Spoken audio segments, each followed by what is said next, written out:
إلى حضرة النبي المصطفى رسول الله صلى الله عليه وسلم، ثم إلى أرواح آبائه وإخوانه وأزواجه وذرياته من الأنبياء والمرسلين صلوات الله وسلامه عليه وعليهم أجمعين، ثم إلى أرواح والدينا ولمشايخنا والمعلمين والجميع المسلمين والمسلمات شهود الله لهم الفاتحة. أعوذ بالله من الشيطان الرجيم. بسم الله الرحمن الرحيم. الحمد لله رب العالمين الرحمن الرحيم مالك يوم الدين، إياك نعبد وإياك نستعين، اهدنا الصراط المستقيم صراط الذين أنعمت عليهم غير المغضوب عليهم ولا الضالين، آمين. بسم الله الرحمن الرحيم. السلام عليكم ورحمة الله تعالى وبركاته. الحمد لله رب العالمين، والصلاة والسلام على أشرف الأنبياء والمرسلين سيدنا ومولانا محمد وعلى آله وصحبه أجمعين. سبحانك لا علم لنا إلا ما علمتنا إنك أنت العليم الحكيم. اللهم لا سهل إلا ما جعلته سهلا وأنت تجعل الحزن إذا شئت سهلا.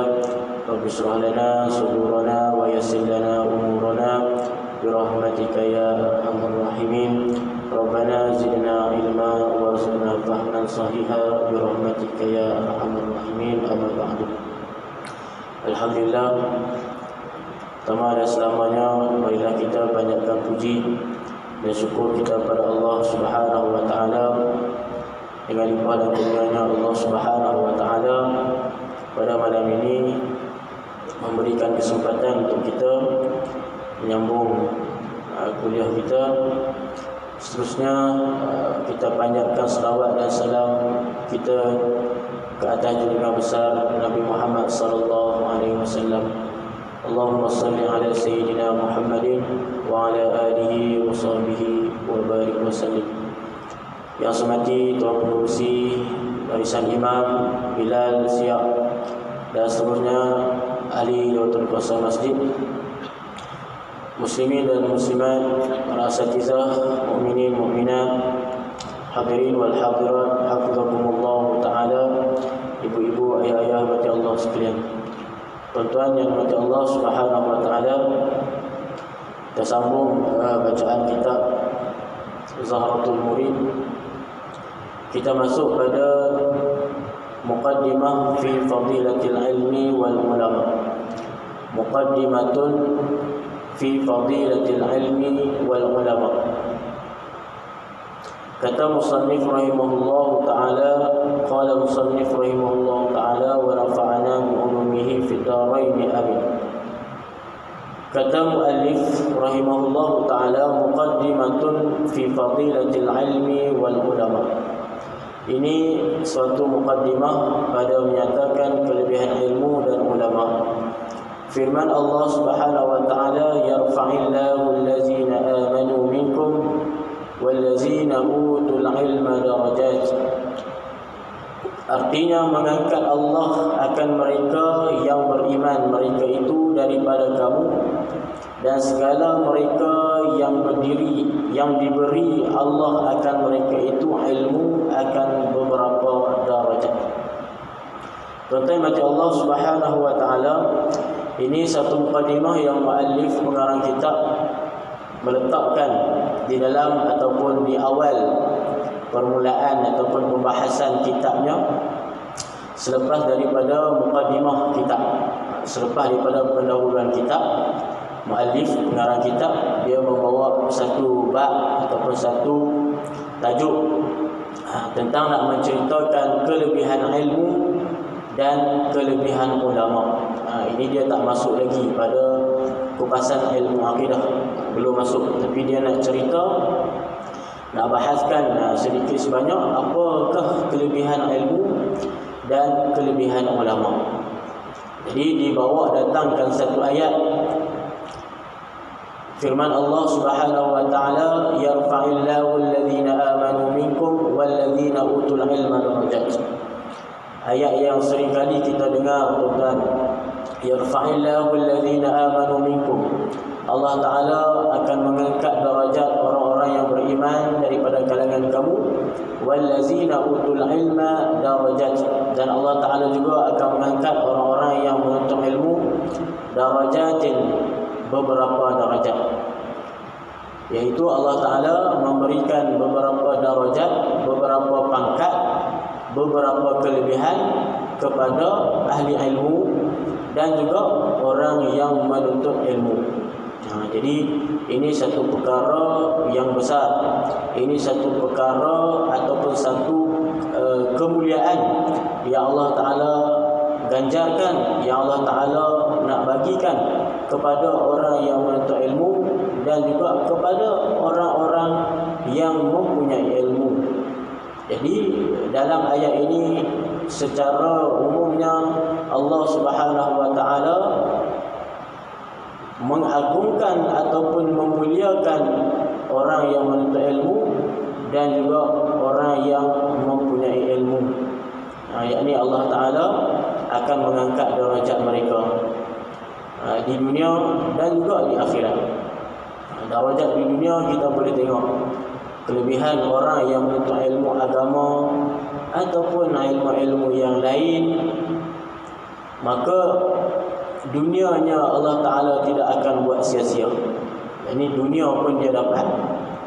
Apalagi kelebihan yang Allah Ta'ala akan janjikan di akhirat, lagilah dapat. Jadi man arada dunya fa'alaihi bil ilmi, wa man arada al-akhirah fa'alaihi bil ilmi, wa man aradahuma fa'alaihi bil ilmi. Ini bukan hadis, tapi kalam ulama. Sebahagian menisbahkan kalam ini kepada Imamuna Asy-Syafi'i rahimahullah ta'ala. Man arada dunya fa'alaihi bil ilmi. Orang yang nak kepada dunia, orang yang nak mencari dunia, nak menuntuti dunia, fa'alaihi bil ilmi, hendaklah ada ilmu. Nak kaya, kena ada ilmu. Nak rumah besar, kena ada ilmu. Nak kereta besar, kena ada ilmu. Nak hidup yang senang di dunia pun kena ada ilmu. Jadi man arada dunya fa'alaihi bil ilmi, wa man arada al-akhirah fa'alaihi bil ilmi. Orang yang nak kepada akhirat, nak kepada syurga Allah Subhanahu wa taala, nak kepada nikmat yang Allah Taala ganjarkan kepada orang-orang yang beriman, nak kepada pahala yang Allah Taala janjikan, kesemuanya dengan ilmu dulu. Al-ilmu dulu, kemudian barulah dapat yang lain. Sebab apa tuan-tuan? Kita nak ganjaran di akhirat kelak kan, mesti dengan beramal. Mesti dengan beramal. Kita nak syurga Allah SWT, tapi tak ada amal, macam mana kita nak capai tujuan tersebut?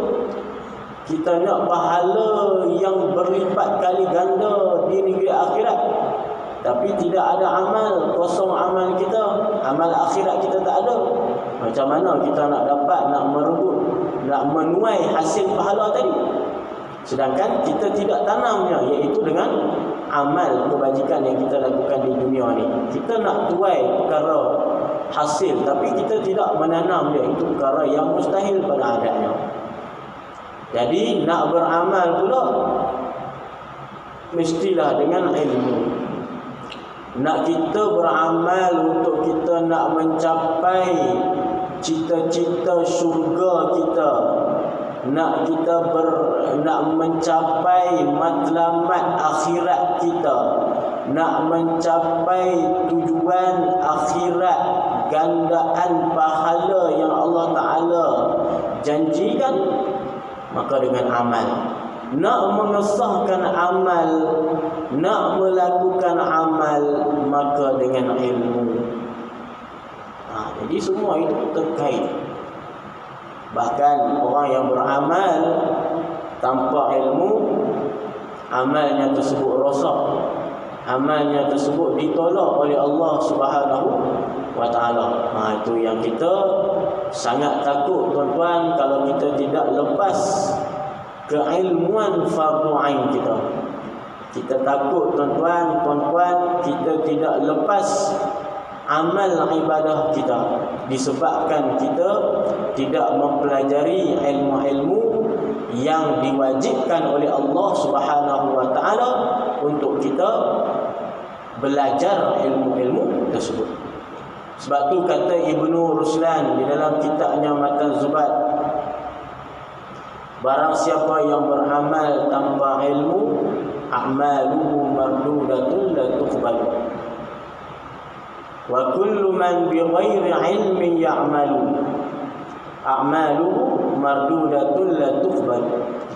Wa kullu man, tiap-tiap orang, bighairi ilmi ya'malu, beramal tanpa ilmu, a'maluhu mardudatun la tuqbal, amalnya itu ditolak, tidak diterima oleh Allah Subhanahu wa taala. Itu sangat yang kita takut, tuan-tuan. Kita takut amal yang kita lakukan selama kita hidup di dunia ini adalah amal-amal yang sia-sia, adalah amalan yang tidak diperhitungkan oleh Allah Subhanahu wa taala. Itu kita ngaji ba'aqidah utamanya, kan? Imam Al-Ghazali rahimahullah ta'ala menyebutkan, la tasihul ibadah illa bima'rifatil ma'bud. La tasihul ibadah illa bima'rifatil ma'bud. Tak sah amal ibadah seorang melainkan dia kenal ma'bud, kenal yang disembah, iaitu Allah Subhanahu wa taala. Kalau tak kenal yang disembah, maka amalnya itu tidak diperkirakan oleh Allah Subhanahu wa taala. Ini bab yang kita nak belajar adalah ilmu tauhid. Sama juga dengan amal ibadah kita. Sembahyang kita, puasa Ramadan kita, zakat haji kita tak akan sah melainkan kita kena belajar tentang hukum hakam berkaitan dengan amal-amal ibadah yang fardu ain tersebut. Amal-amal ibadah yang kita nak lakukan ibadah tersebut tak sah.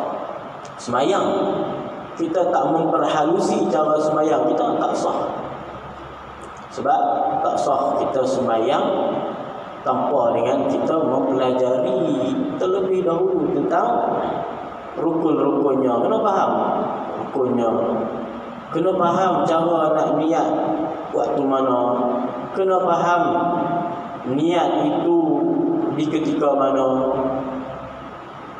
dan sekalian perkara yang menyangkuti kepada rukunnya, yang menyangkuti kepada syarat sahnya, yang menyangkuti tentang perkara-perkara yang membatalkan solat dan seumpama daripada ibadah solat. Itu tuan-tuan.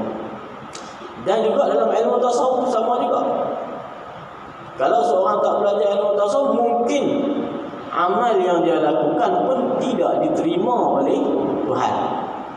Itu amal yang dilakukan pun tak diterima oleh Allah Subhanahu wa taala. Misalnya dia disebutkan dalam ilmu tasawuf ni, seorang kita ni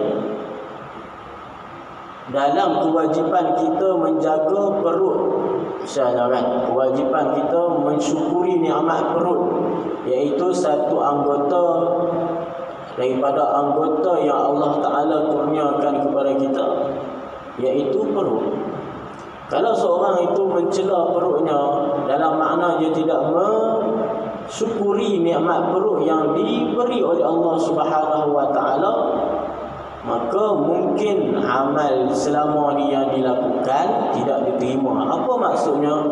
Contoh orang yang makan kepada perkara-perkara yang diharamkan oleh Allah Subhanahu wa taala, perkara-perkara yang syubhah, maka disebut dalam ilmu tasawuf, salah satu disebut dalam kitab Penawar bagi hati, karangan Syekh Abdul Qadir Al-Mandili rahimahullah ta'ala, di antara penyebab kepada terhalangnya amal ibadah diterima oleh Allah Subhanahu wa taala berpuncanya daripada makan daripada makanan yang haram. Itu semayang rajinlah, bersedekah banyaklah, baca Al-Quran sehari 2-3 lain muka sunat. berzikir tiap-tiap hari tak tinggal. Tapi punca rezeki yang dia dapat, yang dia makan dan dia bagi nafkah kepada anak dan isterinya, berpunca daripada perkara yang haram. Wal-iyadzu billahi min zalik. Maka segala amal ibadah yang dia lakukan selama ini, semayangnya, solatnya, puasanya, baca Qurannya, zikir-zikirnya tidak diterima oleh Allah Subhanahu wa taala. Itulah yang disebutkan oleh ketentuannya di dalam kitab penawar bagi hati tersebut. Sebab tu kena belajar juga ilmu tasawuf. Itu. Sebab tu tuan-tuan, kita ni bukan nak beramal saja, tapi kita di samping nak beramal, kita nak ada ilmu untuk beramal tersebut. Jadi ilmu dengan amal ni dua perkara yang mutalaziman, perkara yang saling berkait, perkara yang saling menyangkut paut keduanya. Kalau kata hilang salah satu keduanya, tak jadi. Ada ilmu saja tak beramal, tak jadi juga. Ada ilmu, alim, tapi amalnya tak ada langsung, tak jadi. Apa beza ada dengan iblis? Iblis lagi alim.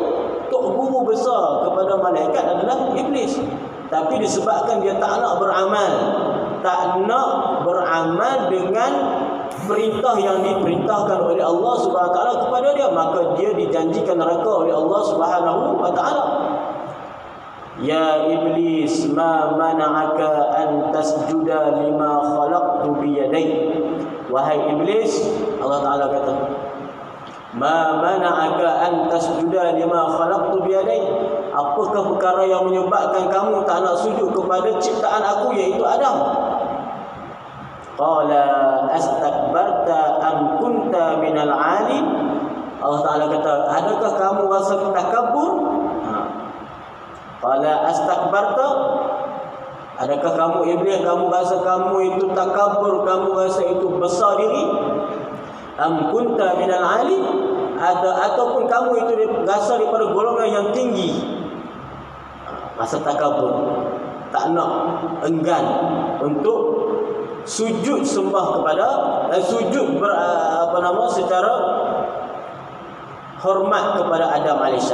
Bukan Allah Taala suruh sujud tu, sujud menyembah, tidak. Sujud lil hormah, sujud kerana penghormatan kepada Adam AS. Apa jawab iblis?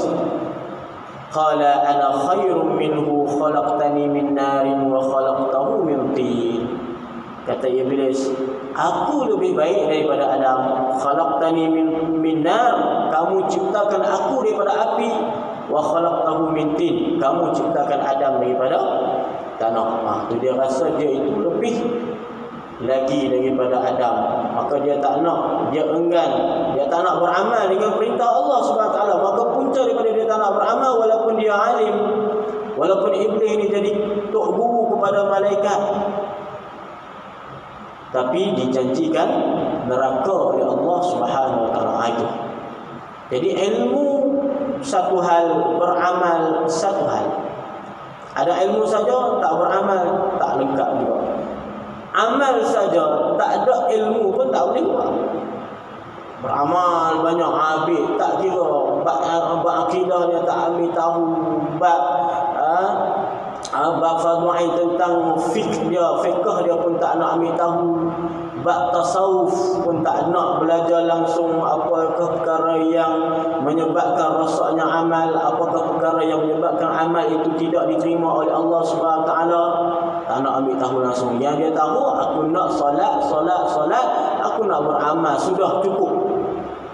Dia tak nak ambil tahu langsung tentang ilmu. Maka orang macam ni juga tidak ada apa-apanya, hanya penat sahaja dia melakukan amal ibadah tersebut. Penat saja duduk bangun malam semayang, penat saja duduk puasa, penat saja duduk berzikir baca Quran, tapi tidak dikirakan. Kerana apa? Kerana ilmunya tidak menuntut, kewajipan dia tak buat. Sebab tu kena tahu apa dulu yang aulanya, apa yang utamanya, kemudian barulah yang keduanya. Tapi di antara alim dengan abid ini, mana yang lebih utama lagi? Alim orang yang ada ilmu tapi dia itu fasik. Fasik dia orang yang lakukan dosa. Ada ilmu tapi dia masih lakukan dosa. Yang kedua, orang yang abid tetapi tidak alim, abid mujarrad, semata-mata orang itu beribadah tapi tak ada langsung letak ilmu. Akidah tak belajar, fiqh tak belajar, tasawuf tak belajar, fardu ain tak belajar. Maka di antara dua ni mana yang lebih afdal? Kita tak naklah jadi macam tu. Kita nak ada ilmu dan nak beribadah. Itu yang kita nak. Tapi kalau di antara dua ni, orang ada ilmu tapi dia itu orang yang fasik, orang yang melakukan dosa. Satu lagi orang yang abid tapi dia ini tidak alim, tak belajar ilmu langsung. Fardu ain pun dia out, tak belajar. Maka dijawab oleh Imam Syekh Nawawi Al-Bantani dalam kitab Maraqil Ubudiyah. Dia menghikayatkan satu cerita, satu kisah tentang seorang lelaki. Dia nak tahu mana yang lebih afdal di antara dua sifat jenis orang tadi. Yang pertama alim fasik, yang kedua jahil abid. Yang pertama alim fasik, orang ada ilmu tapi dia buat dosa. Yang kedua jahil abid, orang jahil tak ada ilmu tentang fardu dan sebagainya. Abid tapi dia orang yang suka melakukan ibadah, amal ibadah dia banyak. Maka dia pergi yang pertama kepada orang yang jahil abid tadi, orang ahli ibadah tapi tak ada ilmu. Dia pergi, lelaki ni pergi, kemudian dia bertanya. Dia katakan kepada lelaki yang jahil abid tadi, dia kata, kamu ni tak perlu dah nak beramal. Start hari ni, bermula daripada hari ini, tak payah dah kamu duk susah-susah nak beramal. Kerana amal ibadah yang kamu lakukan selama ini Allah Ta'ala dah perhitungkan. Kemudian kamu ini Allah Ta'ala dah angkat dah maqam kamu, angkat dah darajat kamu kepada satu tingkatan darajat yang sampai satu tingkatan itu kamu tak perlu lagi nak beramal. Kamu dah lepas daripada kewajipan dah. Tak payah semayang dah, tak payah puasa Ramadan dah, tak payah zakat dah, dan tak payah melakukan perkara-perkara yang Allah Ta'ala taklifkan, yang Allah Ta'ala bebankan hukum kepadanya. Maka dia kata apa? Alhamdulillah, inilah waktu-waktu, saat-saat, detik-detik yang aku duk tunggu selama ni. Tengok. Kenapa? Kerana dia jahil. Sedangkan betul tak macam tu? Tak betul. Walaupun banyak amal kita semana pun, semayang tetap tak wajib. Sampai mati pun semayang tak wajib. Semayang tetap wajib, tak boleh ditinggalkan. Walaupun dah naik dah tingkatan awliya sekalipun, tingkatan wali Allah Ta'ala sekalipun, solat tetap wajib. Maka orang tadi jadi apa? Sudah murtad, sudah syirik, sudah kufur. Kenapa? Dia mudah diperdaya kerana dia tidak ada ilmu, hanya abidan mujarradan. Hanya dia itu orang yang beramal semata-mata. Orang yang jahil, tapi orang yang beramal semata-mata tanpa ilmu. Kemudian lagi tadi pergi pula kepada orang yang kedua, iaitu alim fasik. Orang yang ada ilmu tapi dia fasik. Fasik ini takrifnya tuan-tuan, orang yang melakukan dosa, orang yang mengenderai dosa, orang yang irtikabi dzambi wal ma'asi, orang yang melakukan dosa dan orang yang melakukan maksiat. Ini orang yang kedua, alim fasik, tapi dia alim, hebat ilmunya. Tapi kerana mungkin dia tak mampu untuk mengekang daripada hawa nafsunya ataupun godaan syaitan untuk melakukan perkara maksiat, maka dia pergi dengan laki tadi pergi mengatakan perkara yang sama juga kepada perkara yang dikatakan kepada si jahil abid tadi. Dia kata, kamu hari ini tak payah dah duduk sembahyang apa semua, Allah Ta'ala dah naikkan makam kamu satu makam yang tinggi dan sebagainya. Maka apa dia kata? Laki kamu ini penipu besar. Kamu ini pembohong besar. Walaupun aku fasik, tapi aku orang yang belajar ilmu. Walaupun aku fasik, aku buat dosa, tapi aku faham arak itu haram. Aku faham sembahyang itu tetap wajib dikerjakan, walaupun orang itu naik dari tingkatan yang tinggi pun, tingkatan yang taqarrub muqarrabin ila Allah, tingkatan orang yang dekat dengan Allah sekalipun, sembahyang, pentaklifan sembahyang 5 waktu tetap tidak akan gugur sampai dia mati. Maka orang yang alim fasik tadi, dia tak goyang dia punya akidah. Pegangan akidah daripada Tuhan, pada Allah, tak goyang, kerana dia ada ilmu walaupun dia itu fasik. Maka disebutkan Syekh Nawawi Al-Bantani, di antara dua golongan ini dirumuskan mana yang lebih utama, yang lebih afdalnya semestinya orang yang alim walaupun fasik. Orang yang ada ilmu walaupun dia itu buat dosa. Sebab orang yang buat dosa ni tuan-tuan akan dihapuskan ataupun diampunkan oleh Allah Subhanahu Wa Taala sekiranya dia itu bertaubat. Tapi orang yang syirik kepada Allah, melainkan dosa syirik. Inna Allah la yaghfiru an yushraka bihi syai'an wa yaghfiru mimma duna dzalika. Wa yaghfiru mimma duna dzalika syai'an. Allah Ta'ala tidak ampunkan dosa orang yang syirik, dan Allah Ta'ala ampunkan dosa selain daripada orang yang syirik pada Allah Subhanahu Wa Ta'ala. Jadi orang yang melakukan dosa, boleh dosanya itu diampunkan selagi mana dia itu bertaubat bersungguh-sungguh kepada Allah Subhanahu Wa Ta'ala. Itu kisah dia tuan-tuan. Nak cerita kata kita ni penting untuk mempunyai ilmu. Tak semestinya kita nak kena jadi ulama, kan? Tak semestinya kita nak kena tumbuh alim kabir, alim besar dulu baru kita nak beramal, tak. Kita mempunyai ilmu sekadar cukup untuk kita beramal, itu cukup. Sebab itulah tuntutan kewajipannya. Adapun nak mempunyai ilmu sampai jadi ulama, itu fardu kifayah. Nak kena belajar secara detail. Kalau kata belajar fiqh, nak kena belajar sampai minhaj Imam Nawawi, kan? Belajar sampai kita al-um, kan, misalnya. Belajar pula khilaf. Khilaf itu khilaf ni, mana qaul yang rajihnya, mana qaul yang muqabil rajih, qaul yang marjuhnya, qaul yang sahih, qaul yang asah, qaul yang azhar, qaul yang masyhur. Itu bukan majal kita, bukan lapangan kita bagi nak mengambil manfaat daripada fardu ain, bukan lapangan kita. Adapun lapangan kita nak mengambil sekadar kita nak boleh beramal. Tapi siapa yang nak nak belajar secara dalam, itu silakan. Dia nak jadi alim, nak jadi ulama, silakan. Tapi yang kesemua hak ulama ke tak ulama ke, orang awam ke, semua kena belajar bab fardu ain untuk melepaskan dia daripada dosa, untuk mengesahkan setiap amalan yang dia nak lakukan. Baik tuan-tuan.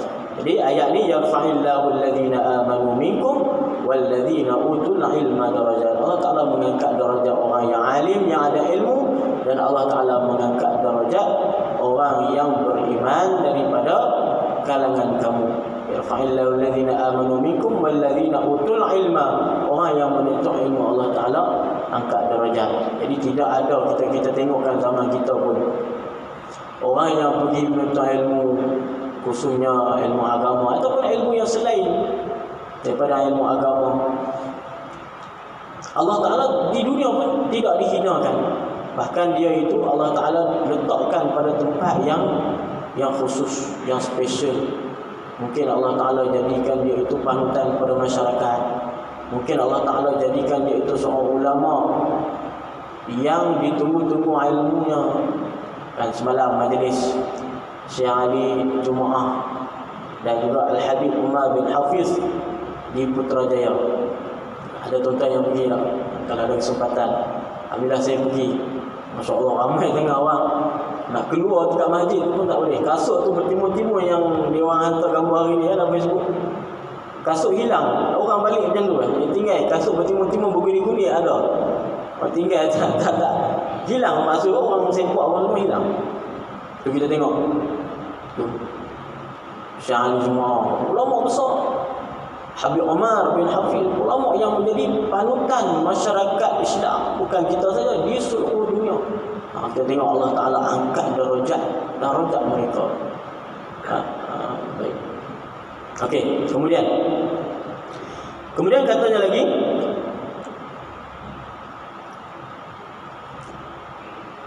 berkata Ibnu Abbas radhiyallahu anhuma, adalah bagi mereka itu beberapa darajat, yaitu orang yang ada ilmu. Ulama ni ada beberapa darajat yang lebih atas orang mukmin dengan 70 darajat. Barang siapa di antara satu darajat kepada satu darajat itu, perjalanan 500 tahun seperti barang antara langit dan bumi. Ini di antara darajat Allah Ta'ala angkat darajat ulama, alim ulama yang ada ilmu. Maksud ulama sini ulama rabbani, ulama ukhrawi,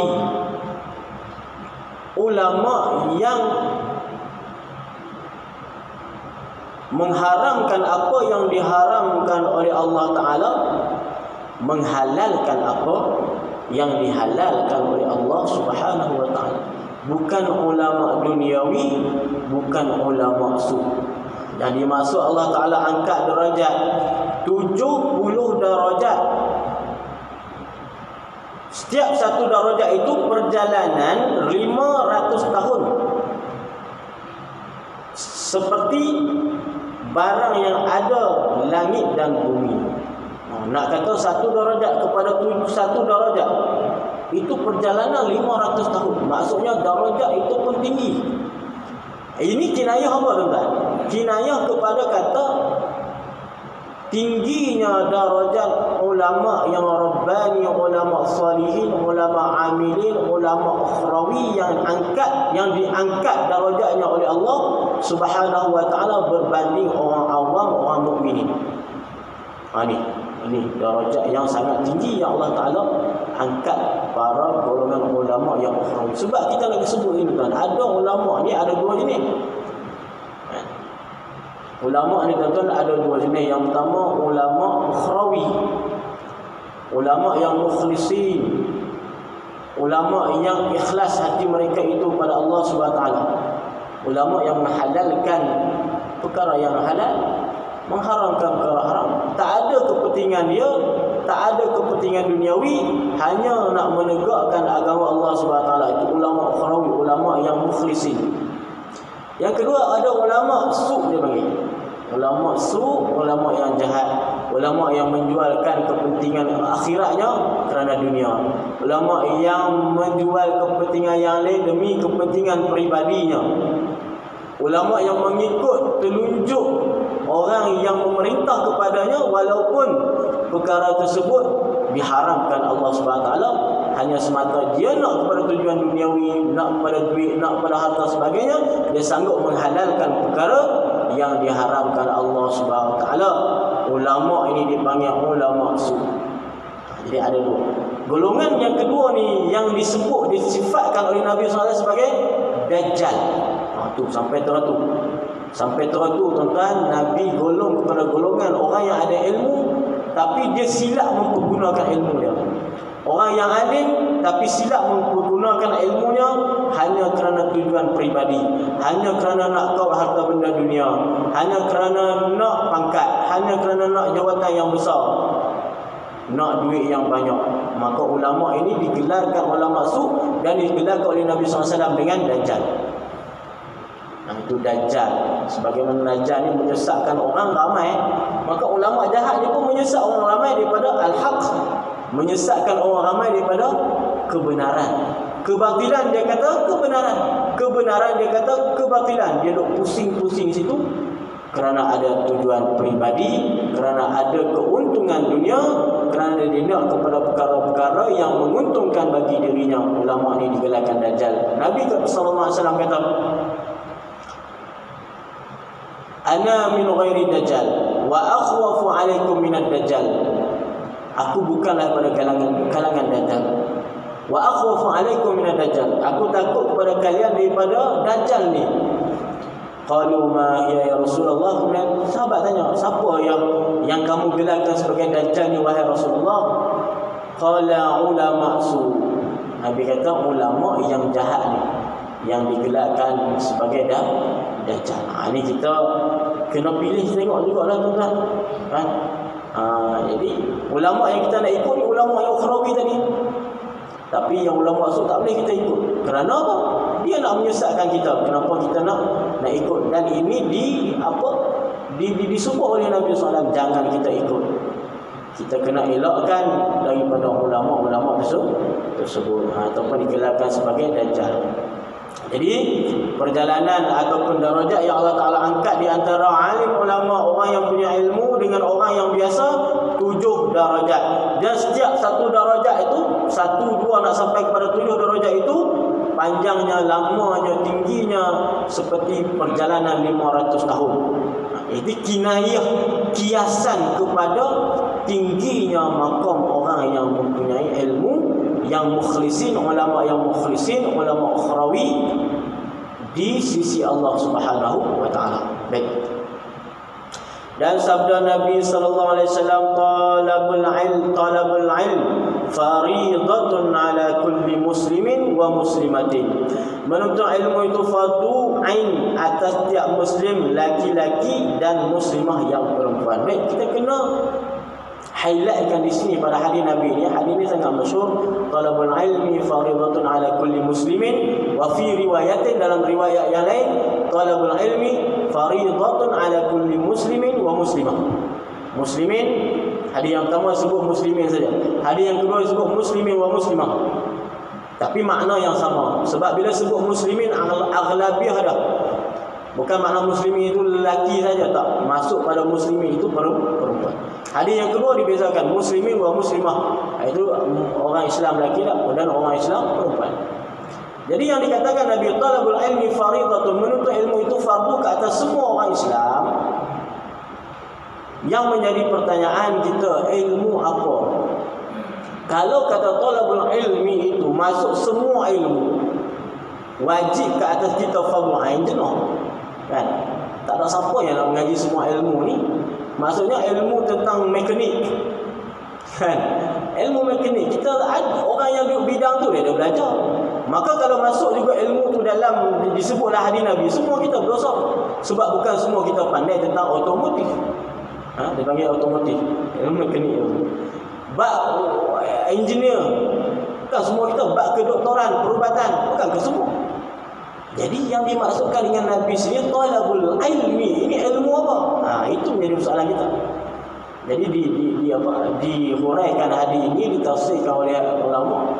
Maksud dengan al-ilmi di sini adalah ilmul fardhu ain. Ilmu fardhu ain. Ilmu sini ilmu yang ma'rifah. Talabul ilmi, al-ilmi, kalimah al-ilmi tersebut kalimah yang ma'rifah. Ada alif lam pada kalimah al-ilm membawa maksud ma'rifah.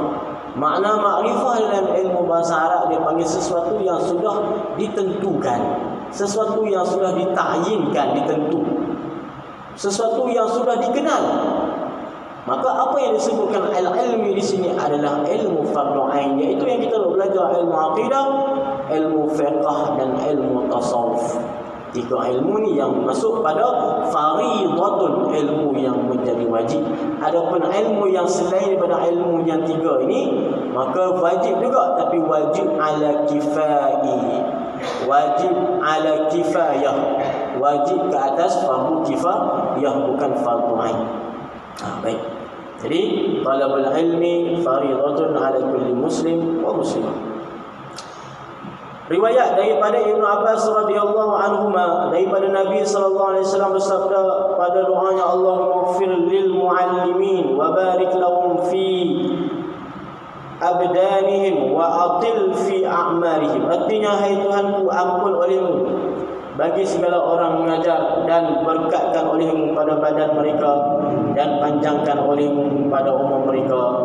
Riwayat Ibnu Abbas. Ibnu Abbas doa kepada orang-orang yang mengajar ilmu, orang yang ada ilmu, orang yang Ibnu Abbas mohonkan juga kepada orang yang ada ilmu ini apa? dipanjangkan umur mereka, supaya orang alim ulama ini umur mereka ini dapat dimanfaatkan oleh masyarakat, dapat dimanfaatkan oleh umat dengan ilmu-ilmu mereka tersebut.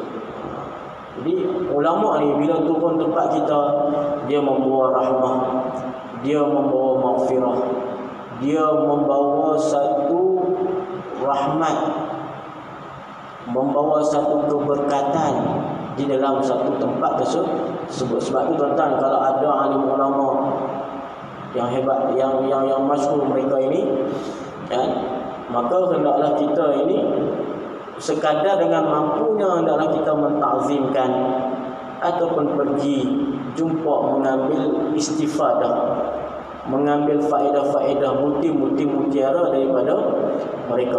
Kerana itu sangat penting mengambil kalam hikmah, kerana dengan ada hikmah itu akan menghidupkan hati kita yang kering kontang. Alaikum bimujalasatil ulama wastima'il kalamil hukama, fa inna Allah ta'ala yuhyi qalbal mayyita binuril hikmah kama yuhyi al-ardal maytata bil ma'il matar. Alaikum bimujalasatil ulama, kamu hendaklah duduk di ulama, duduk dengan alim ulama. Maksudnya duduk dengan majlis-majlis ulama, kalau ada pergi duduk. Wastima'il kalamil hukama, dengarlah kalam-kalam bukti-bukti mujarah hikmah daripada mereka. Fa inna Allah Ta'ala yuhyil qalbal mayyita binuril hikmah, kerana Allah Ta'ala menghidupkan hati yang kering tadi, hati yang kering kontang, Allah Ta'ala hidupkan dengan nuril hikmah, cahaya hikmah, cahaya kalam-kalam ulama, butir-butir mutiara hikmah daripada mereka. Kama yuhyil ardal maytata bil ma'il matar, sebagaimana Allah Ta'ala menghidupkan, membasahkan tanah yang gersang bil ma'il matar, dengan air hujan. Ini sangat penting, tuan-tuan. Moga-moga kita dapatlah beramal dengan apa yang dipandukan oleh baginda Nabi sallallahu alaihi wasallam. Jadi kita berhenti sini dulu, tuan-tuan. Kemudian insya-Allah kita sambung lagi nanti pada kata Malik ibni Dinar, man a'ana talibal ilmi a'tahu Allahu kitabahu bi yaminihi. Wallahu subhanahu wa ta'ala a'lam bis-shawab. Bismillahirrahmanirrahim. Alhamdulillahi rabbil alamin, wassalatu wassalamu ala asyrafil mursalin wa ala alihi washabihi ajma'in. Allahumma faqihna fid din wa 'allimna waj'alna min as-salihin.